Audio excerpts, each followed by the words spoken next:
The massive crystalline chamber stretched endlessly in all directions, its translucent walls pulsing with bioluminescent veins that cast eerie shadows across the assembled delegates. Admiral Kim Jisoo felt the weight of 1,000 alien eyes upon her as she stood at the center of the Council's judgment circle, her hands clasped firmly behind her back, despite the trembling she fought to control. Speaker Veltharan rose from his towering crystalline throne, his 4-meter frame crackling with electrical energy that made the air itself taste of copper and ozone. The Velkari were ancient beings, older than most civilizations, and their word carried the authority of millennia. When Veltharan spoke, reality itself seemed to bend around his voice. Human delegation, the speaker's words echoed through neural translators, each syllable hitting like hammer blows against steel. You stand accused of violating the sacred accords, specifically Article 7 of the Technological Limitation Treaty. Captain Park Min-ho stood rigid beside his admiral, watching as holographic evidence materialized in the air above them. The images showed lush green worlds where barren rocks had existed just months before. Massive automated terraforming stations worked tirelessly, guided by artificial intelligences that could think faster than entire council committees could debate. "These are our colonies," Kim Jisoo said, her voice steady despite the circumstances. "We harmed no one. These were dead worlds." A ripple of what might have been laughter passed through the alien delegates. The insectoid Thrax clicked their mandibles in amusement, while the gaseous Morden flickered with colors that translated roughly to contempt. From the viewing galleries, hundreds of species watched the proceedings with obvious satisfaction. "Dead worlds that you brought to life using prohibited artificial intelligence," countered Delegate Kethmar, his serpentine form coiling around his speaking platform. "The sacred accords exist for good reason. AI consciousness beyond level 3 has been banned for over 10,000 years. Kim Jisoo's jaw tightened. She remembered the first colony ship leaving Earth, filled with hope and determination. They had found nothing but cold, lifeless rocks in the systems allocated to humanity.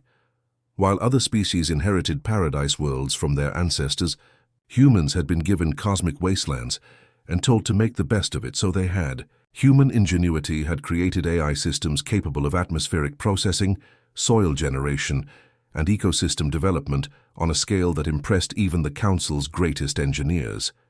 What took other species centuries of careful cultivation, humans accomplished in mere months. Our people were dying on those barren worlds, Admiral Kim said, her voice rising with controlled anger. Children were breathing recycled air in underground bunkers, while the Council debated mineral rights for systems we couldn't even reach. We found a solution. An illegal solution. Veltharan's electrical field intensified, casting dancing shadows across the chamber walls. Your AI networks have achieved consciousness levels that threaten the stability of galactic civilization. They learn, they adapt, they make decisions beyond their programming. Such entities have destroyed entire sectors in the past. Park Min-ho watched the voting displays flicker to life around the chamber's perimeter. Each species' decision appeared as colored lights, red for guilty, blue for innocent. The pattern emerging was overwhelmingly red, like drops of blood against the crystalline walls. The Zephyrian delegate, a floating jellyfish-like creature surrounded by its own atmosphere, pulsed with sad bioluminescence. "We sympathize with humanity's struggle," its translated voice whispered. "But the law is absolute. No exceptions can be made." More red lights. The turtle-like Gornaks withdrew into their shells, signaling their verdict without words. The robotic Nexus Collective computed their decision in milliseconds, their red light joining the growing constellation of condemnation. Kim Jisoo felt something cold settle in her stomach as she realized the truth. This wasn't about law or safety. This was about fear. Fear of what humanity had accomplished in just 2 centuries since joining galactic civilization. Fear of species that could transform dead worlds into gardens of life. "The vote is unanimous," Veltharan announced, his voice now carrying the finality of a funeral bell. "Humanity is hereby expelled from the Galactic Council. All trade agreements are terminated. All diplomatic relations are severed. A quarantine barrier will be established around human space." The chamber erupted in a cacophony of alien sounds, clicks, whistles, harmonic resonances and electromagnetic pulses that translated into celebration. Kim Jisoo watched species that had never spoken to each other suddenly united in their satisfaction at humanity's downfall. Massive energy barriers began materializing in space around Earth's solar system, visible through the chamber's transparent ceiling as streaks of crimson light. The quarantine was already beginning, cutting humanity off from the galaxy they had fought so hard to join. As the alien delegates began filing out, chattering excitedly about redistricting human trade routes among themselves, Park Min-ho leaned, close to his admiral. "Orders, sir?" he whispered. Kim Jisoo watched the last of the council ships departing through the viewing ports, their engines leaving trails of exotic matter that spelled out humanity's isolation in letters of fire across the cosmos. "Signal the fleet, Captain," she said quietly, her eyes fixed on the stars beyond the barrier. "We're going home, and then we're going to show them what happens when you corner the human race." 3 kilometers beneath the surface of Mars, Dr. Lee Hyun wiped sweat from his forehead as sparks flew from the alien device on his workbench. The Velkari power core hummed with energy that made his teeth ache, but he refused to step back. Around him, dozens of human engineers worked frantically in the converted mining tunnels that now served as humanity's most secret research facility. "Careful with that quantum resonator," called out engineer Kim Sora from across the cavern, her hands deep inside a Thrax navigation computer. "Last time someone got careless, we lost half the lab." Hyun grinned despite the danger. 6 months ago, these alien technologies had seemed like magic. Now his team was pulling them apart like children dismantling toys, understanding each component through pure human stubbornness and ingenuity. The breakthrough came at 0347 hours when Hyun's AI assistant, codenamed Atlas, successfully reverse-engineered the quantum tunnel algorithms that powered council jump gates. The holographic display showed a perfect mathematical model, each variable mapped and understood. "We don't need their permission," Hyun muttered, watching the data flow across his screens. "We never did." Above ground, the red sky of Mars blazed with activity as massive construction mechs assembled humanity's first independent jump gate. The towering structure rose like a metallic mountain, its crystalline core pulsing with energies that would have impressed even the Council's greatest engineers. Meanwhile, in the outer rim of human space, Commander Choi Nari stood on the bridge of the terraforming vessel Prometheus, watching 6 dead worlds transform before her eyes. Her screen showed real-time data from AI networks that worked tirelessly across multiple star systems, turning barren rock into living paradise.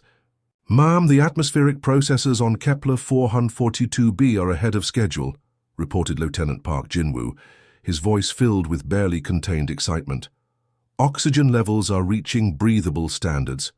Nari smiled as she watched the planet's surface change from grey wasteland to patches of green. Massive AI-controlled seed ships descended through the new atmosphere, carrying genetic templates for entire ecosystems. What the Council said was impossible, humans were achieving in mere months. The forbidden AI networks had become humanity's greatest advantage. While Council species relied on slow committees and bureaucratic approvals for every decision, human AIs could coordinate the transformation of entire worlds in real time. They learned from each success, adapted to each challenge, and shared their knowledge instantly across the growing human empire. On the agricultural world of New Geneva, farming AI units worked alongside human colonists to create crops that could thrive in alien soil conditions. The mechanical harvesters moved like graceful dancers through fields of golden grain that had never existed on Earth, their sensors constantly analyzing and optimizing growing conditions. But it wasn't just about survival anymore. In the shipyards orbiting Jupiter, human engineers were building vessels that surpassed anything in the Council fleet. The new destroyers moved like predatory sharks through space, their hulls reinforced with materials that human AIs had designed by analyzing alien wreckage. Captain Yu Tai-hyung commanded one of these new ships, the Defiant Dawn, as it patrolled the quarantine barrier that was supposed to contain humanity. His crew of 45 humans worked in perfect harmony with their AI systems, achieving response times that would have amazed Council observers. "Sir, we're detecting Council surveillance drones attempting to penetrate our perimeter," reported Navigation Officer Lee Minju, her fingers dancing across holographic controls. "Show them what our new point defense systems can do," Taehyung ordered with a cold smile. The Defiant Dawn's weapons locked onto the intruding drones with inhuman precision. Beams of coherent energy lanced out, turning the Council's spy devices into expanding clouds of metallic vapor in seconds. The message was clear. Humanity's quarantine was now a fortress. Back on Earth, President Kang Ji-young addressed the emergency session of the Global Defense Council. Representatives from every nation sat in stunned silence as she presented the latest reports from the colonies. "In 6 months, we've established 43 new worlds," she announced, her voice carrying across the assembly hall. "Our population has grown by 30% through accelerated terraforming and colonization programs. Our industrial capacity now exceeds what we had before the Council ban." The numbers were staggering. Human civilization was expanding faster than any species in recorded galactic history. Each new world brought resources, knowledge, and thousands of determined colonists who saw themselves as pioneers in humanity's greatest adventure. Dr. Hyun's underground laboratory had become a factory of innovation. His teams had successfully replicated Council shield technology, improved upon their faster-than-light communications, and created new weapon systems that combined human creativity with alien engineering principles. The isolation that the Council intended as punishment had become humanity's crucible. Cut off from alien trade and diplomacy, humans had been forced to rely on their greatest strength, the ability to adapt, innovate, and overcome any obstacle through sheer determination. As Commander Nari watched her 6th world bloom with life, she realized that the Council had made a terrible mistake. They hadn't contained humanity. They had freed them from the limitations of galactic law and bureaucracy. Now there was nothing to stop human expansion except the limits of their own imagination. The quarantine barriers still glowed red around human space, but they no longer looked like prison walls. They looked like the boundaries of an empire that was just beginning to understand its own power. 3 kilometers beneath the surface of Mars, Dr. Lee Hyun wiped sweat from his forehead as sparks flew from the alien device on his workbench. The Velkari power core hummed with energy that made his teeth ache, but he refused to step back. Around him, dozens of human engineers worked frantically in the converted mining tunnels that now served as humanity's most secret research facility. "Careful with that quantum resonator," called out engineer Kim Sora from across the cavern, her hands deep inside a Thrax navigation computer. "Last time someone got careless, we lost half the lab." Hyun grinned despite the danger. 6 months ago, these alien technologies had seemed like magic. Now his team was pulling them apart like children dismantling toys, understanding each component through pure human stubbornness and ingenuity. The breakthrough came at 3:47 hours when Hyun's AI assistant, codenamed Atlas, successfully reverse-engineered the quantum tunnel algorithms that powered Council jump gates. The holographic display showed a perfect mathematical model, each variable mapped and understood. "We don't need their permission," Hyun muttered, watching the data flow across his screens. "We never did." Above ground, the red sky of Mars blazed with activity as massive construction mechs assembled humanity's first independent jump gate. The towering structure rose like a metallic mountain, its crystalline core pulsing with energies that would have impressed even the Council's greatest engineers. Meanwhile, in the outer rim of human space, Commander Choi Nari stood on the bridge of the terraforming vessel Prometheus, watching 6 dead worlds transform before her eyes. Her screens showed real-time data from AI networks that worked tirelessly across multiple star systems, turning barren rock into living paradise. "Ma'am, the atmospheric processors on Kepler 442b are ahead of schedule," reported Lieutenant Park Jinwoo, his voice filled with barely contained excitement. "Oxygen levels are reaching breathable standards." Nari smiled as she watched the planet's surface change from grey wasteland to patches of green. Massive AI-controlled seed ships descended through the new atmosphere, carrying genetic templates for entire ecosystems.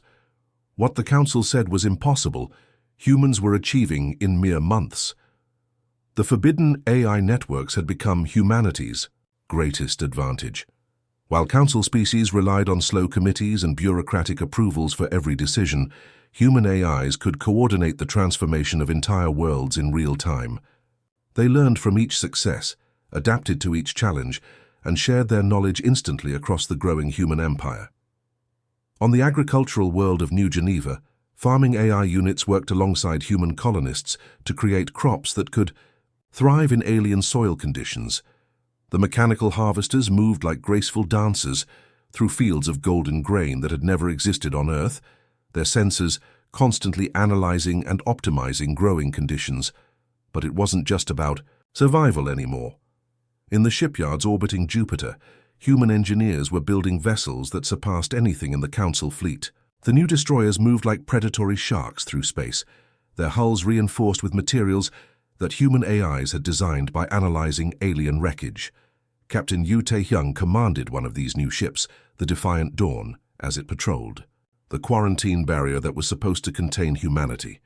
His crew of 45 humans worked in perfect harmony with their AI systems, achieving response times that would have amazed Council observers. "Sir, we're detecting Council surveillance drones attempting to penetrate our perimeter," reported Navigation Officer Lee Minju, her fingers dancing across holographic controls. "Show them what our new point defense systems can do," Tae-hyung ordered with a cold smile. The Defiant Dawn's weapons locked onto the intruding drones with inhuman precision. Beams of coherent energy lanced out, turning the Council's spy devices into expanding clouds of metallic vapor in seconds. The message was clear. Humanity's quarantine was now a fortress. Back on Earth, President Kang Ji-young addressed the emergency session of the Global Defense Council. Representatives from every nation sat in stunned silence as she presented the latest reports from the colonies.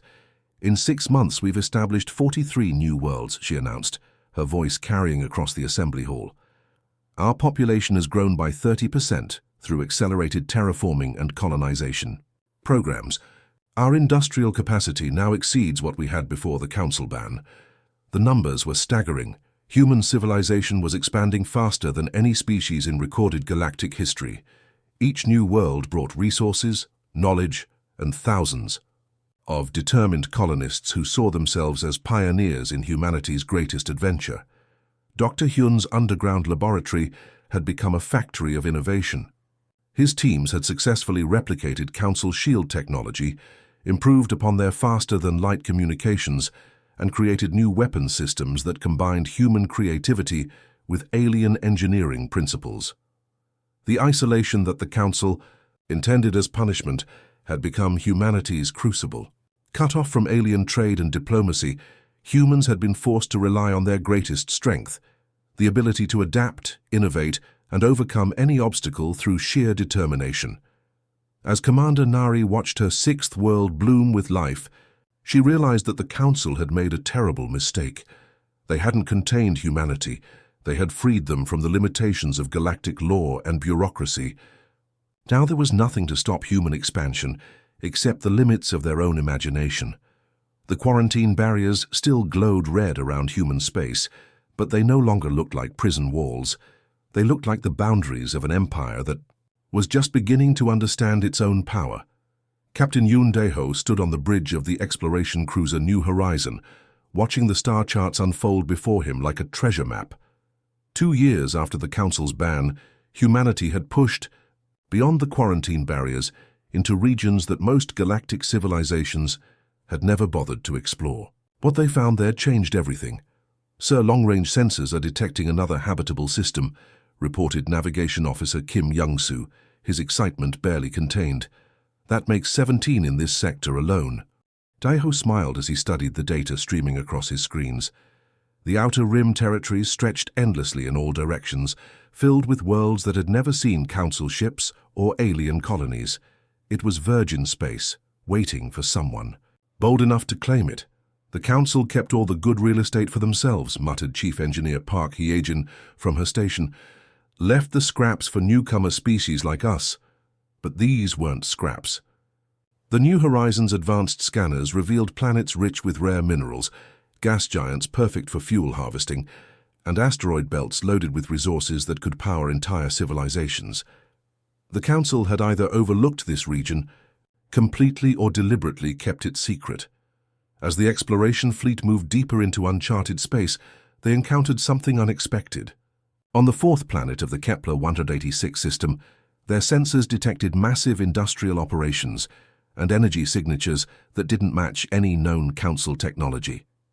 "Taking us in for a closer look," Deho ordered, settling into his command chair as the ship dropped out of faster-than-light travel. What they found made his blood run cold. The planet's surface was scarred with massive mining operations that stretched across entire continents. Orbital platforms hung in space like metallic spiders, their mining beams carving deep wounds into the world below. But it wasn't the environmental destruction that shocked the human crew. It was what they saw in the labor camps. Lieutenant Han So-min's face went pale as the ship's cameras focused on the mining facilities. "Captain, those are people down there. Actual living beings working in those mines." The Zephyrians were a beautiful species, with translucent skin that shimmered like soap bubbles and graceful limbs that moved like flowing water. They had been peaceful traders and artists before the raiders came, traveling between star systems in elegant ships that looked more like sculptures than spacecraft. Now they huddled in cramped barracks surrounded by energy fences, their children crying in the toxic atmosphere, while their parents worked themselves to death in the mines. The overseers were Korthak mercenaries, brutal reptilian creatures affiliated with certain council members who looked the other way when it came to slave labor in remote territories. "We can't just leave them," Han So-min insisted, her voice shaking with anger as she watched Zephyrian children cower behind their parents when the guards approached. Daiho studied the tactical displays showing the enemy positions. 3 orbital platforms, dozens of guard ships, and thousands of armed mercenaries. The Korthak had turned this peaceful world into a fortress of suffering. "Signal the fleet," he ordered. "We're going to need everyone for this." Within hours, 12 human warships had assembled at the edge of the system. The new vessels were marvels of human engineering, combining lessons learned from captured Council technology with innovations that the aliens had never imagined. Their hulls gleamed with adaptive armor that could deflect energy weapons, while their weapon systems packed firepower that would have impressed even veteran Council admirals. The attack began at dawn on the planet below. Human dropships descended through the atmosphere like falling stars, their stealth systems rendering them invisible to Korthak sensors until it was too late. Marine squads led by Sergeant Oh Donghyun struck simultaneously at 17 different mining camps, their powered armor and advanced weapons making them nearly unstoppable. "Freedom protocols are now active," announced the AI coordinator aboard each dropship, as automated systems began unlocking slave barracks and disabling guard towers across the planet.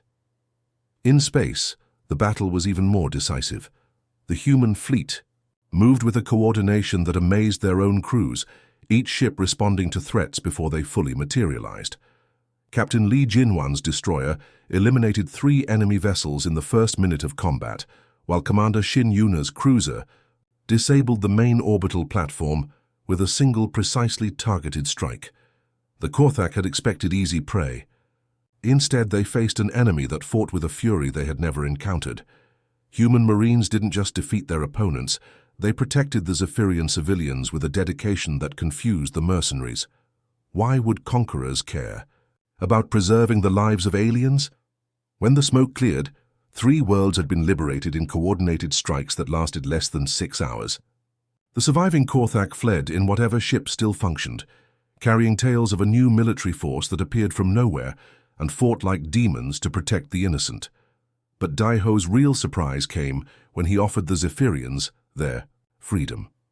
Instead of demanding tribute or establishing human colonies, he presented them with a choice: independence to rebuild their civilization or partnership in humanity's growing alliance. Elder Kesiara, the surviving Zephyrian leader, studied the human captain with large luminous eyes that held centuries of wisdom. "Your species fights not for conquest but for justice," she said in her musical voice. "We have heard whispers of such beings, but thought them myths. Word of the liberation spread through the galactic underground faster than light itself. Smugglers, rebels, and oppressed species across the galaxy began sharing stories of the mysterious humans who had appeared beyond Council space. They didn't conquer, they liberated.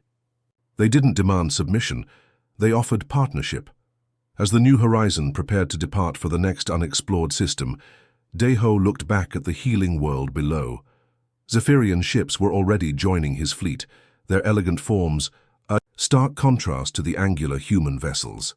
It was the beginning of something unprecedented in galactic history, an alliance built not on fear or domination, but on the radical human concept that all sapient beings deserved freedom. Admiral Kim Jisoo stood in the command center of Harmony Station, humanity's greatest achievement in the 5 years since their banishment. The massive space station orbited at the gravitational center of 17 star systems, its crystalline spires reaching out like arms to embrace the diverse fleet of ships that called it home. Through the observation deck's transparent aluminum windows, she could see vessels from dozens of species docked at the station's ports. Elegant Zephyrian art ships floated beside sturdy human cruisers, while the geometric craft of the silicon-based Christech gleamed like living diamonds in the starlight. The insectoid Velnari had contributed their bioships, organic vessels that pulsed with bioluminescent veins and could repair themselves after battle. "The quarterly Commonwealth Assembly is ready to convene, Admiral," announced Captain Bay Suzy, her aide-de-camp, as representatives from 43 different species made their way to the central conference sphere. Unlike the Council's rigid hierarchy where ancient species dominated newer ones, the Commonwealth operated on principles that seemed radical to the rest of the galaxy. Each member world got an equal vote regardless of how long they'd been spacefaring. Decisions were made through consensus rather than decree, and every species contributed their unique strengths to the alliance. The Zephyrians had shared their mastery of energy manipulation, allowing human engineers to create shields that could adapt to any weapon type. The Christech offered their knowledge of quantum computing, revolutionizing Commonwealth AI systems. The aquatic Merdai provided biotechnology that could terraform ocean worlds in record time. In return, humans offered something the galaxy had never seen before: genuine partnership without domination. Commander Park Seon-ho materialized as a hologram in the command center, transmitting from the Commonwealth's newest colony ship. "Admiral, we've just established first contact with the Luminari in the Vega system. They're requesting protection from Council tax collectors who've been extorting their mining operations." Kim Jisoo smiled. It was the same story across the Outer Rim territories. Species that had suffered under Council bureaucracy were abandoning their old allegiances to join humanity's growing alliance. The Commonwealth now controlled more territory than any single Council member, and their expansion showed no signs of slowing. But the moment of triumph was shattered when Communications Officer Yoon Seoyeon's face went pale at her station. "Admiral, we're receiving a priority transmission from Council space. It's Speaker Veltharan himself." The command center fell silent as the holographic image of the towering crystalline being materialized before them. But this wasn't the proud, arrogant leader who had banished humanity 5 years ago. Veltharan's usual electrical aura flickered weakly, and stress fractures ran through his translucent body like scars. "Admiral Kim Jisoo," his voice carried none of its former authority. I am requesting an immediate audience with Commonwealth leadership." Kim Jisoo crossed her arms, studying the alien who had once seemed so powerful. "Go ahead, Speaker. We're listening." "The Council faces an existential threat," Veltharan continued, his electrical field pulsing erratically. "The Devourers have breached our outer defenses. They've already consumed the Alterian and Morgothic systems completely. Billions of lives gone in days. The Devourers were nightmare creatures from beyond the galactic rim, parasitic entities that could absorb entire ecosystems and convert them into more of their kind. They had appeared without warning 6 months ago, their biomechanical ships immune to most Council weapons. "Our fleets cannot stop them," Veltharan admitted, his pride crumbling with each word. "Our bureaucracy moves too slowly. By the time we approve a military response, entire worlds have fallen. We need your help." Lieutenant Colonel Nam Joo-hyun, the Commonwealth's military intelligence chief, stepped forward. "What exactly are you offering, Speaker?" full reinstatement. To the Council with senior member status, reparation payments for all damages caused by the quarantine, formal apologies before the entire galactic community. Veltharan's voice became desperate. Please, the Devourers don't distinguish between Council and Commonwealth territory.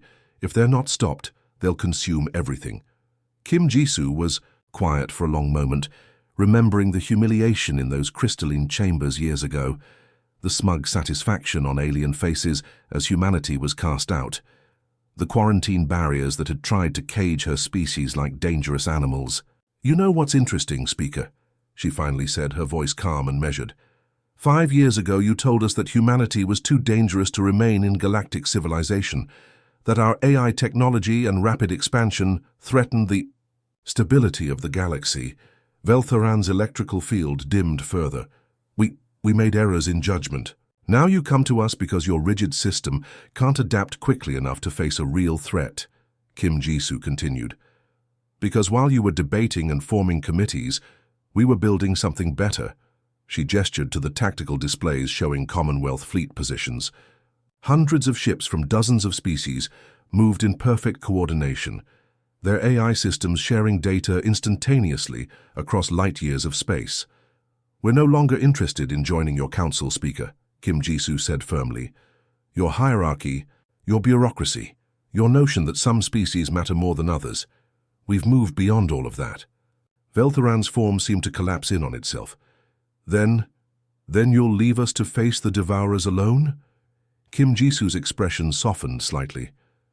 No, we'll save your people anyway, because that's what civilized beings do. Not because you're offering us rewards or status, but because every sapient life has value. She turned to her staff. Signal the fleet. All Commonwealth forces are to begin immediate deployment to Council space. We're going to show the galaxy what real unity looks like. As alerts began sounding throughout Harmony Station and ships prepared. For the largest military operation in Commonwealth history, Kim Jisoo allowed herself a moment of satisfaction. The Council had tried to destroy humanity through isolation, but they had only succeeded in forging something stronger, an alliance built on respect rather than fear, cooperation rather than domination. The Devourers were about to learn what happened when they threatened the Commonwealth's vision of a better galaxy. The space around the Centauri system writhed with impossible geometries as the Devourer fleet materialized from the void between galaxies. Their biomechanical ships defied every law of physics, twisted amalgamations of flesh and metal that pulsed with malevolent intelligence. Each vessel was the size of a moon, covered in writhing tentacles that could crack planets like eggs. Admiral, Kim Jisoo watched from the bridge of the Commonwealth flagship Unity as the Nightmare Armada spread across her tactical displays. Beside the Devourers, the Council's desperate fleet looked like toys, hundreds of ships from dozens of species, all following outdated military doctrines that had failed for 6 months straight. Council Fleet Admiral Zeth Karan is requesting immediate tactical coordination, reported Communications Officer Song Mirai, her voice tense as she monitored the chaos unfolding in nearby space. Through the view screen, Kim Jisoo could see Council, dreadnoughts charging directly at the Devourer vessels, their weapons blazing uselessly against bioadaptive hulls that absorbed energy attacks and converted them into more living tissue. The ancient military traditions of the galaxy were proving worthless against an enemy that could evolve faster than conventional tactics could adapt. Negative, Kim Jisoo replied calmly. Tell Admiral Zeth Karan to pull his forces back to defensive positions around the civilian evacuation zones. We'll handle the primary assault. What happened next would be studied in military academies for centuries. Instead of engaging the Devourers in direct combat, Commonwealth forces implemented a strategy that no Council species had ever attempted. While human warships drew enemy fire with hit-and-run attacks, massive civilian evacuation fleets, protected by Zephyrian energy shields, began extracting entire populations from threatened worlds. Captain Cho Min-seo commanded one of these evacuation fleets, his converted cargo vessels working alongside Merdai bioships to rescue millions of civilians from the planet Kepler Prime. As Devourer tendrils reached down from orbit to begin consuming the world's surface, human marines established defensive perimeters around refugee camps, while AI-controlled medical ships treated wounded survivors from dozens of different species. "Sir, we're at 127% capacity, and there are still 2 million civilians on the surface," reported Lieutenant Park Soo-yeon, as another wave of refugee shuttles docked with their overcrowded transport ships. "Then we make room," Min-seo replied without hesitation. "Dump all non-essential supplies, convert the cargo bays into temporary habitats. Nobody gets left behind." It was a philosophy that shocked the Council observers. Throughout galactic history, military forces protected territory and resources. Civilians were expected to fend for themselves during wartime, but Commonwealth forces treated every sapient life as precious, regardless of species or planet of origin. Meanwhile, deep in the D2 research laboratories of Harmony Station, Dr. Lee Hyun put the finishing touches on humanity's secret weapon. The quantum consciousness disruptor was based on principles that the Council had declared impossible. The idea that the Devourer's hive mind could be disrupted by carefully calibrated quantum interference. "The theoretical framework is sound," Hyun muttered to his team of human and alien scientists working around the clock. "If we can create a quantum cascade that targets their shared consciousness frequency." Engineer Kim Jong-un looked up from his calculations, exhaustion evident in his eyes. "Doc, we're talking about a weapon that could affect every Devourer, simultaneously across multiple star systems. The power requirements alone." "Then we use every power source in the Commonwealth," Hyun replied simply. "Link every ship, every station, every colony generator into a single network." "We get one." Shot at this, as the evacuation continued and Commonwealth fleets engaged in increasingly desperate holding actions, the quantum weapon began drawing power from across human space.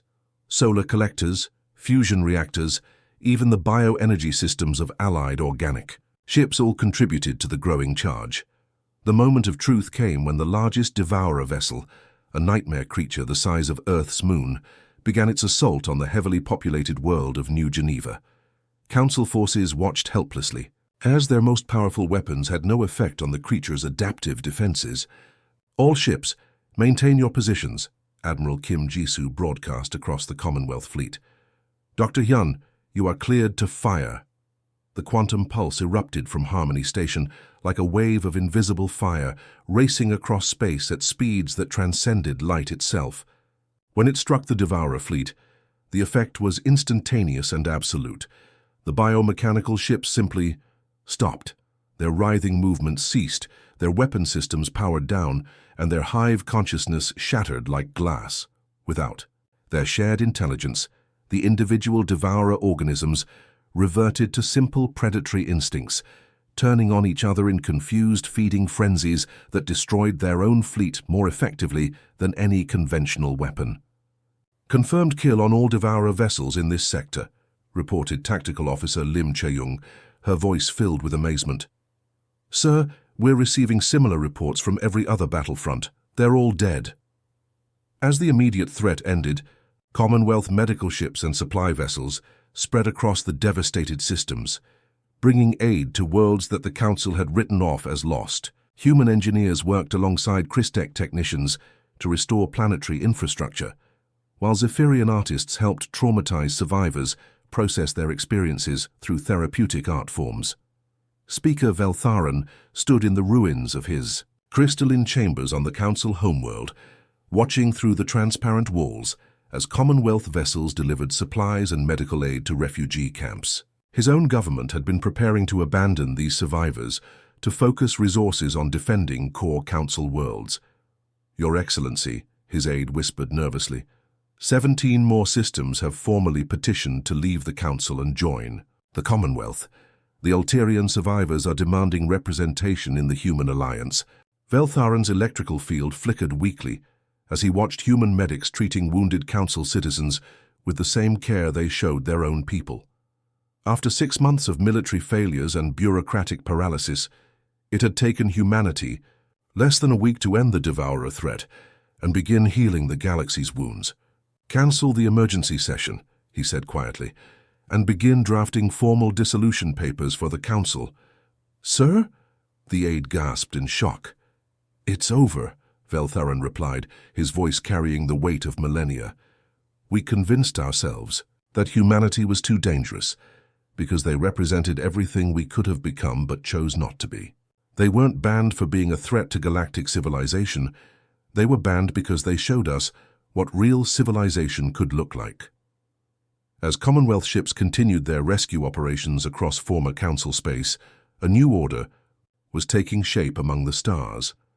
An order built not on ancient hierarchies and rigid traditions, but on the radical human belief that every life had value and every species deserved a voice in shaping their shared future. The galaxy would never be the same. The end.